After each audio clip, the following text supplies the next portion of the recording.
What's keeping me up at night? I mean, your podcasts, I can't stop listening to them. It's very, very good. What? PowerPoints, power lunches, conference calls, reply to all, endless meetings, constant check-ins, and so much wasted time. Are you sick of the BS? So are we. It's time to take our time back, rework the way we work, and make every call a call to action. This is a podcast for people who want to stop talking and really start connecting. This is After 12.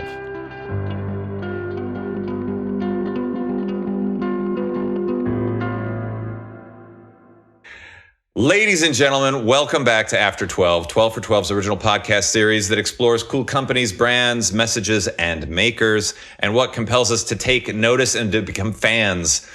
We've got a great show in store for you today, especially if you're depressed, anxious, and succumbing to the COVID blues. That's right. My first guest is a licensed Chicago-based psychologist who, for the past 16 years, has worked as a clinical therapist specializing in a range of pandemic-related issues such as grief, addiction, trauma, anxiety, and depression, i.e., me.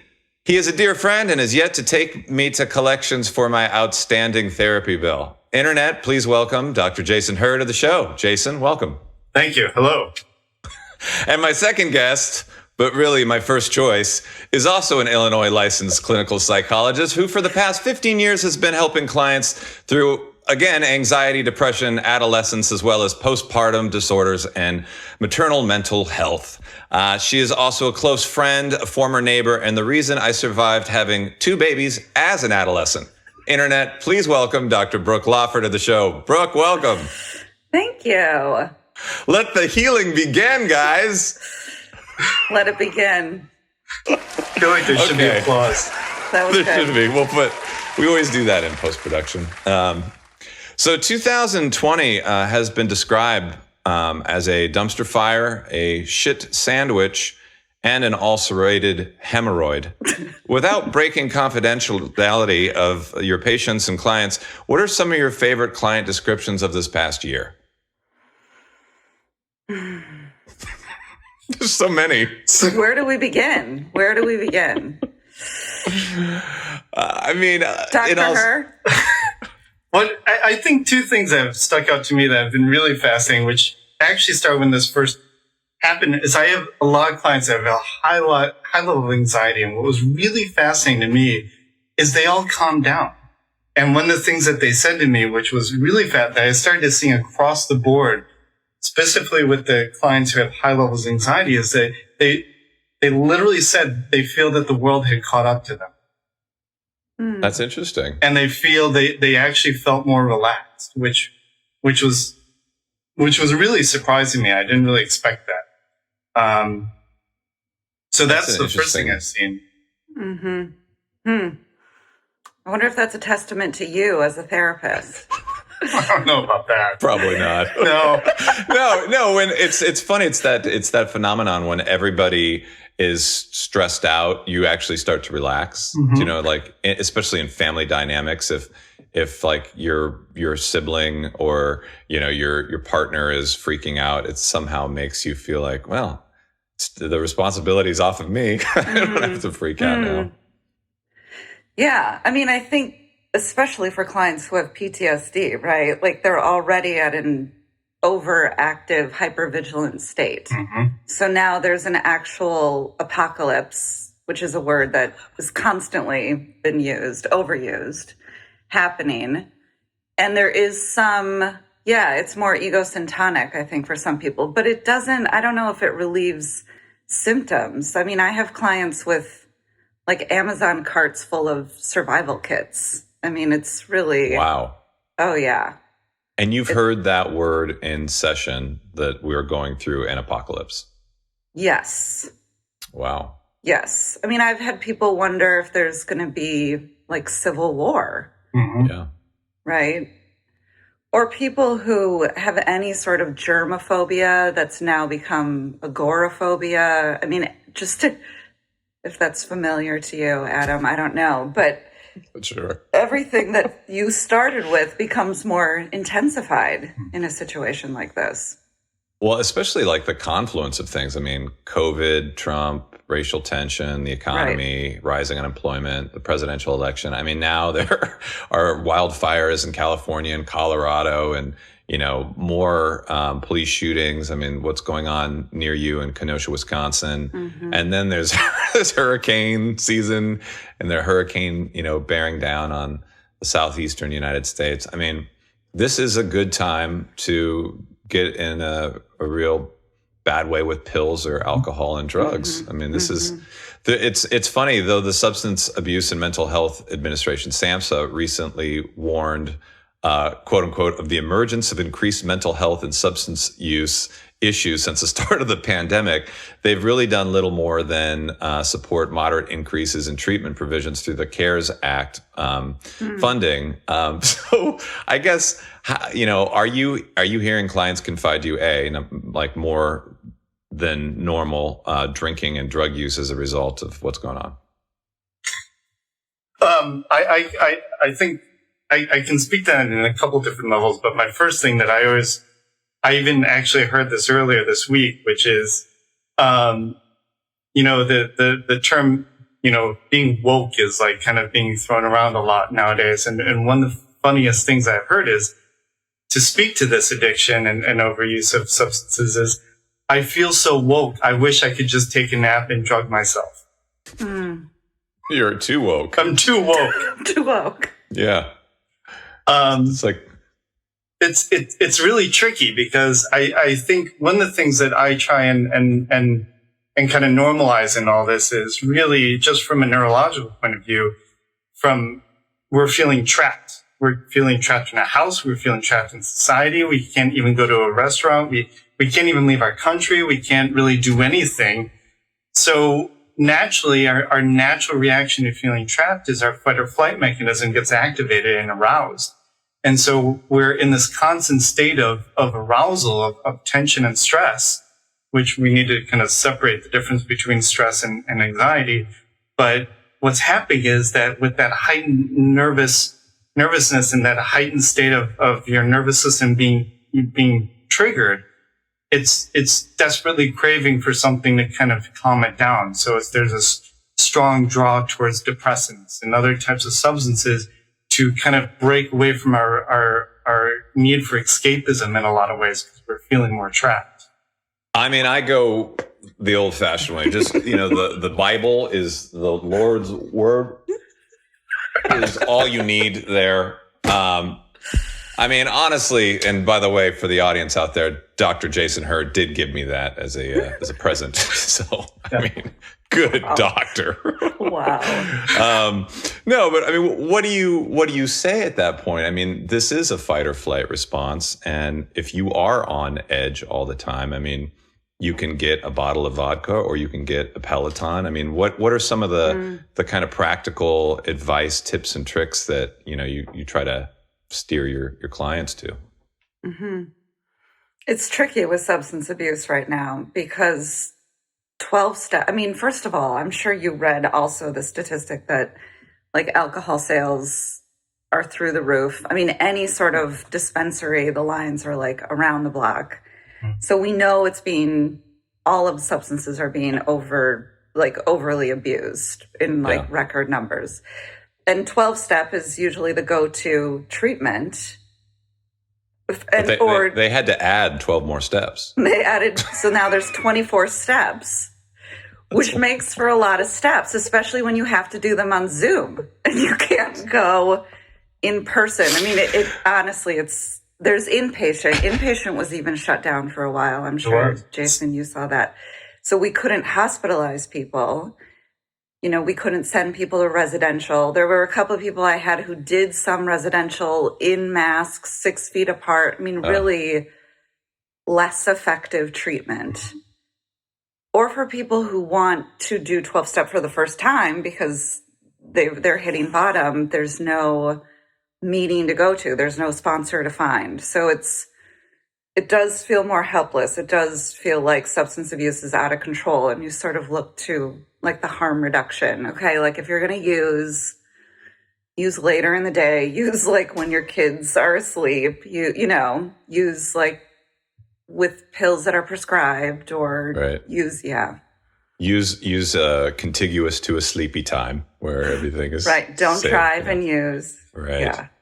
Well, one of the things that I try and help kind of bring this into the therapy session a lot is one, for, socially, we need to remember that all the alcohol stores were deemed as a necessary, essential business. So America. Yeah. So it was encouraged, like, okay, you're going to be trapped in your house. Please drink. Secondly, from a neurological point of view, what's actually happening is the more that you drink, the alcohol being a depressant, the way it functions in the GABA neurotransmitters is it depletes the brain. And then so when you actually kind of like, when the alcohol's out of your system, your anxiety actually increases.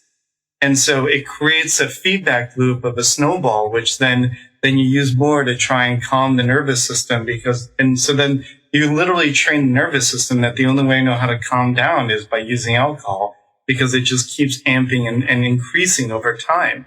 And so that's what's kind of occurring even now, is that this dependency is actually increasing because it's the only way they know how to calm the nervous system. Mm-hmm. It's interesting. This show is about, makers and consumers, really. I mean, like, that to me is what makes American brands so unique, is that we find a product in a consumer base. And I mean, we did that back in the early aughts, in the 20s.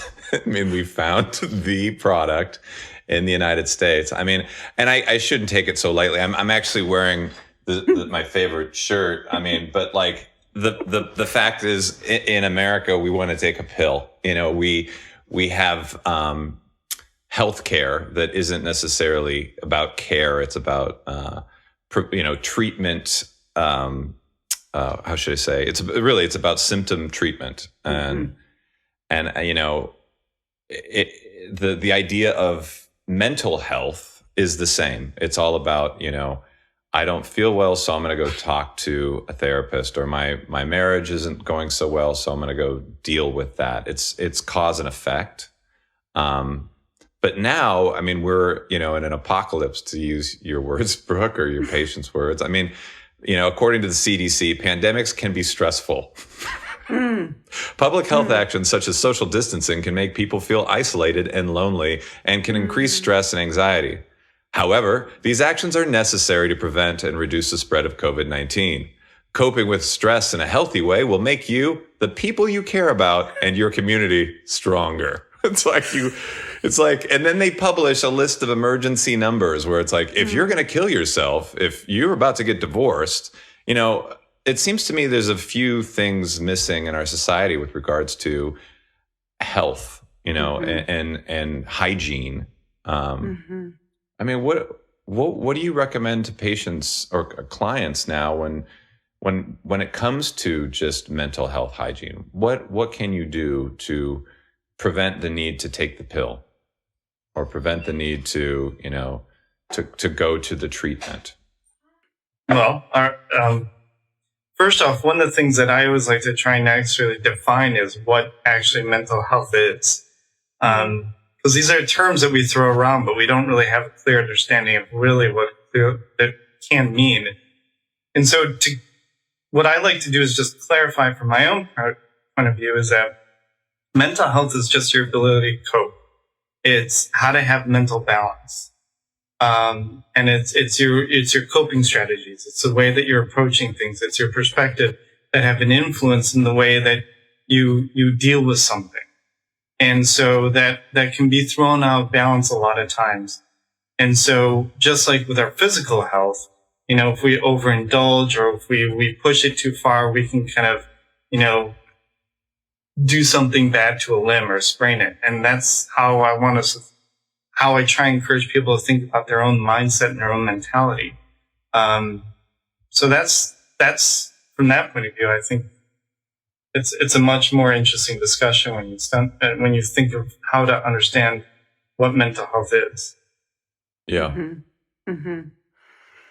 Yeah. I mean, I think what you're talking about is approaching life with your spiritual, your mental health as a priority versus just reacting to it, Adam. Right. And Right. right. But that's not sort of the premise of our country. It's all about like action and work and capitalism and production. Right. But there's a cost to that. So, right, people's mental health falls through the cracks and then Band-Aids get put on it and you get in the cycle that Jason was describing earlier with substances or with psychopharmaceuticals. Mm-hmm.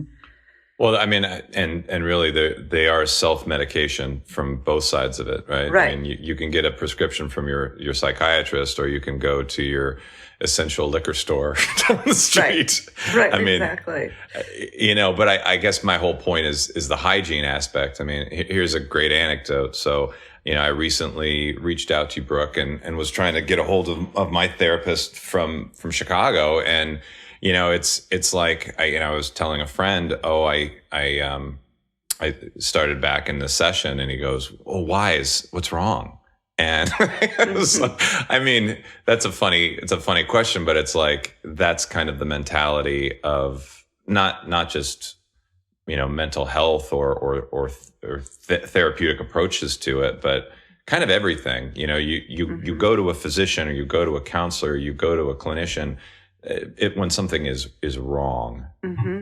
Mm-hmm. So, I mean, going back to that hygiene issue, mm-hmm. Mm-hmm. How do we as a society make for better coping, mental coping, or just, I mean, we're so far out of balance in so many ways with our environment, with each other, with the way we work, live, play. I mean, it's like, it's so one or the other. It's so polemic. I've got to hurry up to get to work, and then hurry up to get to the bar after work, so I can hurry up to do the shots, and hurry up to get home to sleep, to hurry up to wake up in the morning. It's crazy. Mm-hmm. Mm-hmm. What a life you lead. I think that the one silver lining of the pandemic and having us trapped inside is that it has eliminated some of the going to work and going out. So it has slowed time down, people just in their pajama pants all day. So in some ways it's calmed down that rush feeling that we have, especially in this society, to be overworked, to work like 60 hours a week is the norm. And don't make Jason stand up, whatever you do. I won't. I wouldn't want to. Well, but I feel at the same time, I mean, okay, so the flip side of that is, you look at it, I don't really want to talk too much about COVID, but you look at COVID in terms of the spreading incidents and, these super spreading events, which we used to just call parties. They're young people, and most of these young people are isolated young people. So, I'm 23. I live alone. I have to see my friends. This is my community. So in those situations, if you're so isolated, it's that kind of, what do I do? I'm damned if I do. I'm damned if I don't. And I think a lot of that cavalier attitude came from like, I can't take it anymore. Especially if you look at millennials and Gen Z as like this, point and click, very immediate, demographic. Like they grew up with everything comes right when I click it. To wait, to be patient, to crack a book, that's hard. Yeah. One of the things that I think is in regards to that we take for granted that we're social creatures by nature. We depend on being social, but what we fail to recognize is how to do that in a way that's healthy. And I think one of the things is sometimes we can either become so desperate where we need to be social no matter what, or we have somewhat of a bias that we don't need to be as social as we like to think that we do. And so one of the things that I keep trying to advocate for, and during this time, as I was before everything kind of like kind of the apocalypse happened, is how to learn to be unproductive. And that is one of the hardest lessons to learn how to do, because even working from home, what's ended up happening is people are way more productive than they were if they were going to the office, because they're not doing that 2-hour commute. But now they don't know how to turn off. Yes. Yeah. Well, I mean, it's deprived us from, the basic and the bad choices. I mean, I go back to single people. I mean, they can't date, they can't have one night stands or bar crawls or social sports leagues. And, how do they again connect? So, I mean, initially it's consume content on Netflix or Hulu or Amazon Prime, where you can find my hit show 12 for 12. But, at the same time, it's like, how much can you watch with Carol Baskin and Tiger King? And you've seen it all. And you're like, then you start going through the catalog of old movies and your Zoom calls. I mean, you guys are, as therapists, how much time are you spending on Zoom or other platforms like this? Too much. Nope. Too much. Too much. I mean, it's constant. It definitely is there's so much more you can slip in a day because of the Zoom. There's so much more I can schedule. And that, is, one of my own things that I've done during this. I've just been working nonstop, which it feels really productive, and it's really distracting from the apocalypse. Like, I can just, zoom in on other people's crazy responses to it and not really be in my own chaos of my home and my kids on TikTok all the time and whatever the hell they're doing. I've stopped paying attention to them, Right. I mean, and I guess that comes to the detriment of the community of mental health practitioners right now are working overtime, right? And there's so much demand on your practice. I wonder, will this, do you think, finally be some sort of an inflection point for your career or, your industry, where people start to see like, oh, wait a second, emotional and mental well-being is a huge component to having a healthy and productive life. Again, going back to the, trying to find some level of balance. I'm sure you two, need downtime more than anybody nowadays. Yeah. Yeah. Yeah. I'm right there with Brooke. I'm probably, when this whole thing started, a lot of people were like, oh, this is great. I can kind of, relax a little bit. And I found myself just amping up, I have old clients reaching out to me from the ether. And I've been more busy than I was before the pandemic. And before the pandemic, I'm not the best at creating boundaries for myself, when saying no to when clients reach out to me. So, by the way, that's why you're an exceptional friend.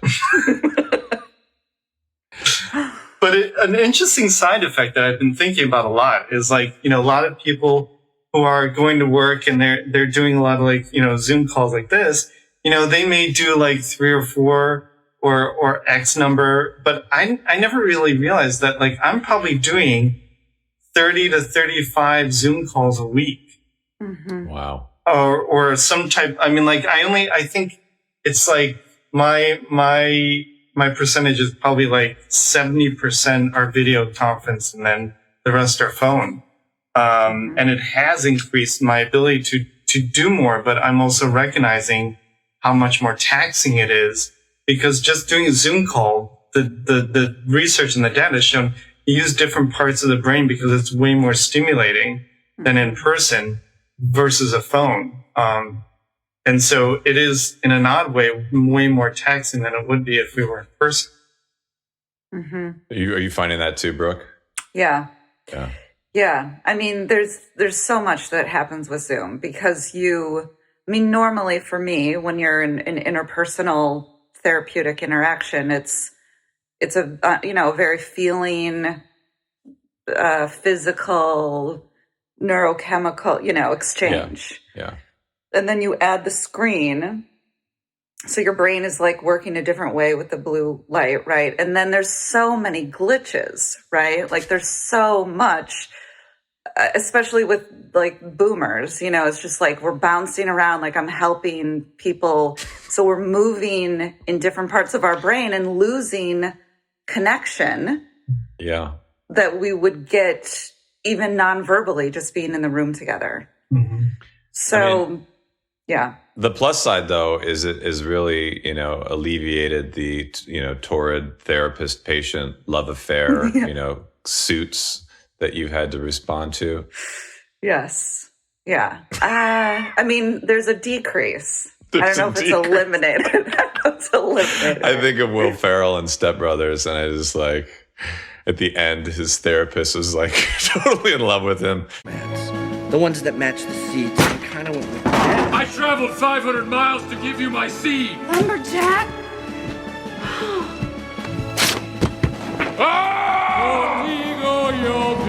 I just, how humor helps in dark times, I guess, right? It's the number one helper. It's the number one helper. Okay, so what else? Other than gallows humor, I'm sure you guys are talking to patients about endorphins and exercise. Exercise is huge. And I think there's some black and white thinking about, I can't see anyone anymore. There's nothing to do, which is, there's so many creative solutions to being able to be social. Especially with the weather being good. People can see each other. People can do walks. People can gather. People can eat together in parks. There's a lot that can happen. It just takes more effort.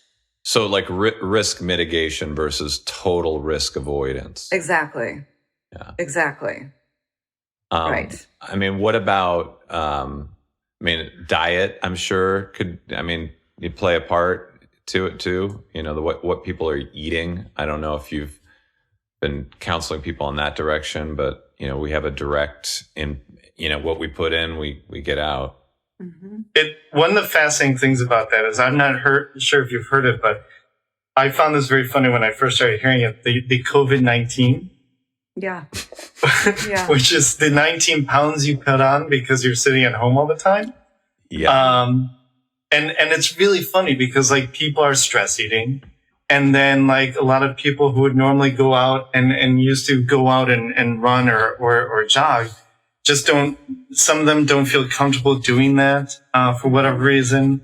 They can't go to the gym, is something that is like having a big effect. So not being able to exercise in the way that they used to. And then also compounded with that stress of just wanting to eat, and just stress eating and emotionally eating is very, very commonplace right now. Because if you can't feel any pleasure, the best way to do that is by popping something really tasty in your mouth. And then, boom, I got pleasure. Mm-hmm. Well, thank God you two have no pleasure receptors anymore either. Totally numb. Totally numb. And eating Cheetos all day and diet sodas, that's just worked for me for years. So. Oh, my goodness. Well, I do think... we've gone through the stages of grief in such kind of a compounded, I'm sure you guys, when you're in session with patients going to March to August, and now we're almost in September. Have you seen that? Have you seen like this mini kind of like almost divorce or death-like reaction? Yeah, I haven't heard that analogy of the stages of grief to this, but that's good. Right. Anger, resistance, bargaining. Now there's more acceptance. Will you credit After12 during the session? I will. With my client right after this. Yes. Is it cool to be on a video podcast after you've seen 9 hours of Zoom sessions? It's cool. Is it cool? It's cool. Yeah, it's cool. Totally cool. Great. It's fun. According to the New England Journal of Medicine, after disasters, most people are resilient and do not succumb to psychopathology. Some people find new strengths. Nevertheless, in conventional natural disasters and intentional acts of mass destruction, a primary concern is post-traumatic stress disorder arising from exposure to trauma.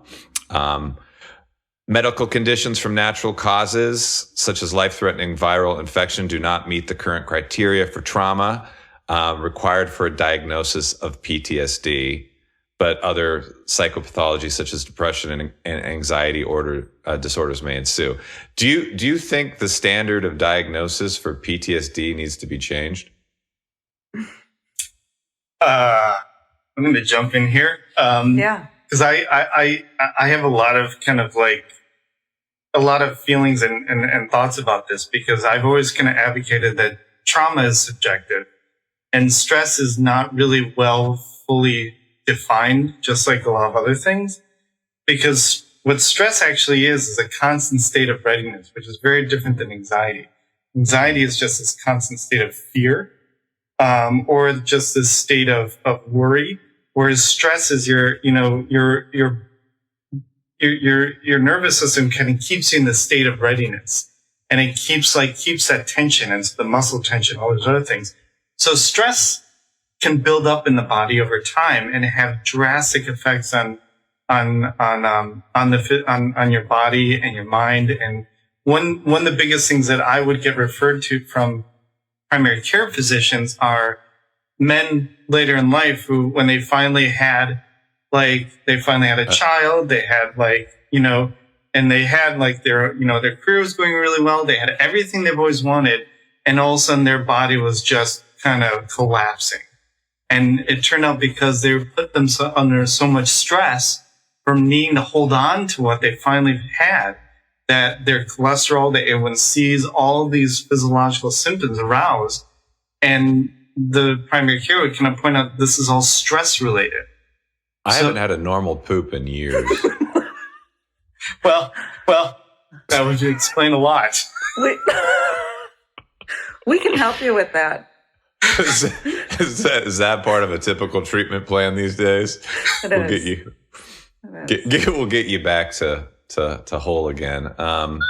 So PTSD from this trauma, and again, we're looking at a confluence of so many things going on right now. What do you think the result is going to be like, in the next 6 to 9 months, right? In terms of like coming out of this, let's say we get, an effective and efficacious vaccine, or people are not as worried about, again, the first stages of grief. Maybe it's the fear of, the disease, or the anxiety of getting sick, or, the first few weeks, remember, it's like, my hands were blistered from Lysol stains and burns, Mm-hmm.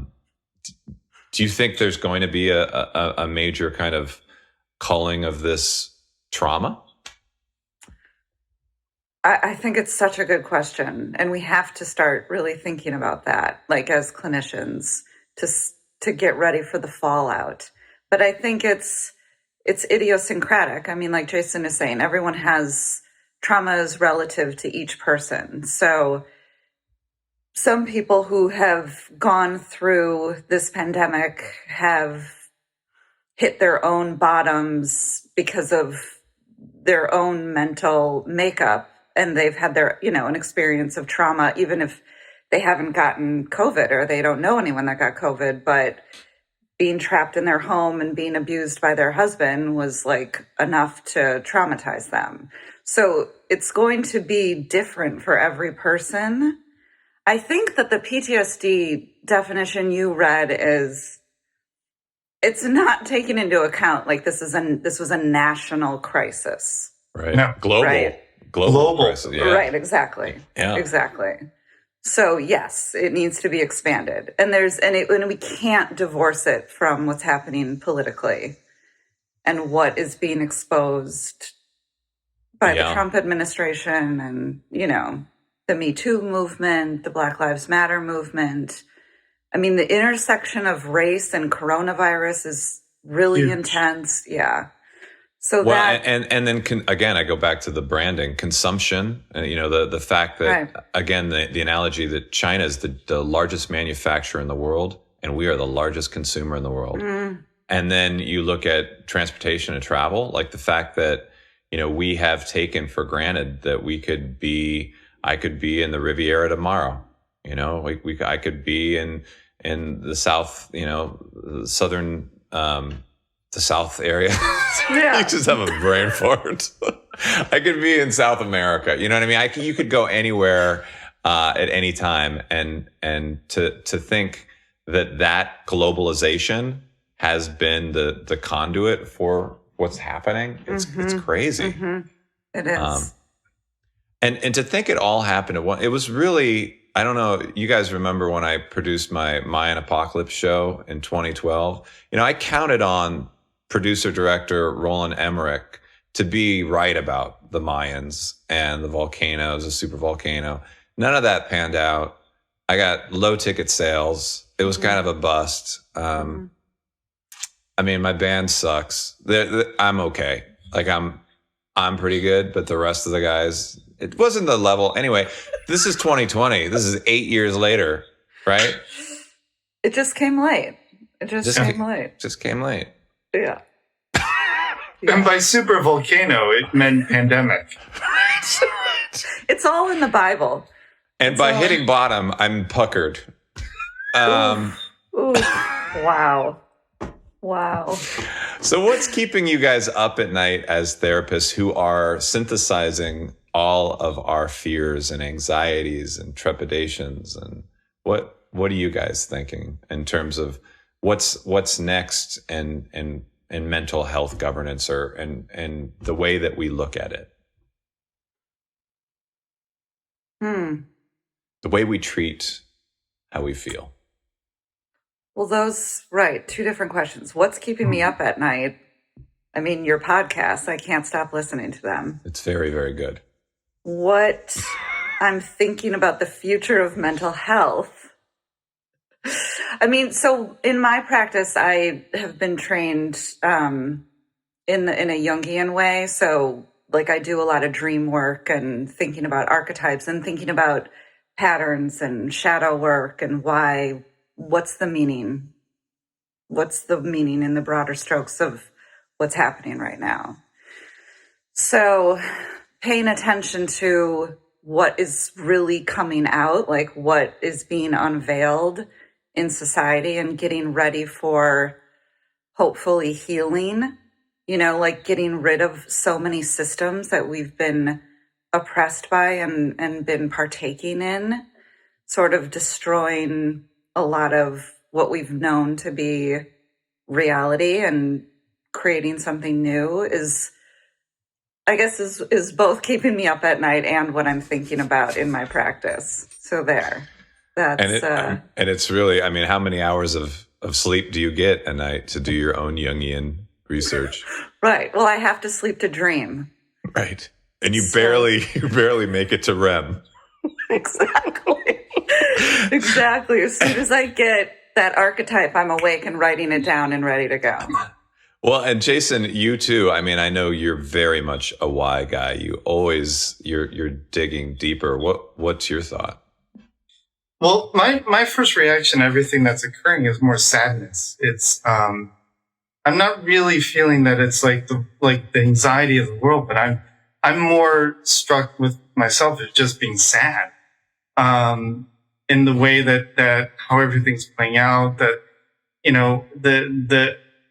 the tension, the lack of listening, the lack of understanding, the lack of respect, and how that plays out for me as a clinician is one of the things that I work a lot with, similar to Brooke with kind of like archetypes is I really work with people's belief systems and everything that's going on is really a stark kind of look at belief systems, because anxiety and racism and all these things are really rooted in what you choose to believe.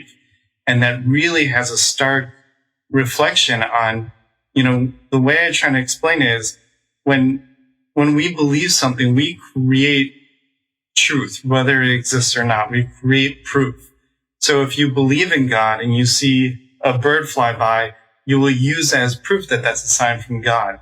If you choose to believe that you're an atheist, you will choose to believe that that is evidence that there's no causality.